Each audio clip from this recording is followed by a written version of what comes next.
Comel tak? Comel ni. Nak beli benda ni. Hidup.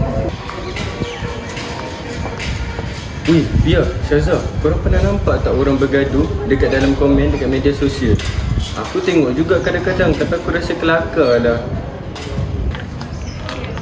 Arif, tak eloklah cakap macam tu. Saya rasa kita tak patut seronok dengan benda begitu.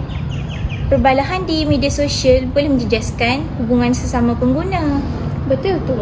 Tambahan pula bahasa yang diguna pun kadang-kadang kesat. Sebagai pengguna yang berhemah, kita perlulah tunjukkan contoh yang baik.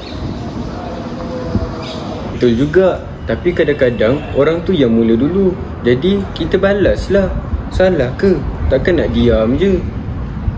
Oleh itu, kita kenalah kawal emosi. Kalau orang guna kata-kata yang kasar, kita boleh je balas dengan sopan atau abaikan je.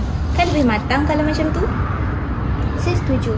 Selain itu, kita boleh gunakan ungkapan yang sopan seperti terima kasih, minta maaf dan juga tolong.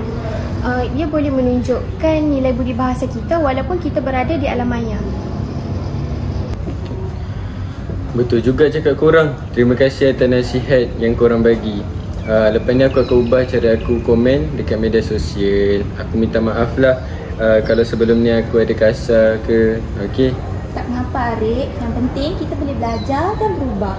Ya, betul tu. Kalau semua orang berbahasa sopan di media sosial, suasana digital kita akan menjadi lebih harmoni.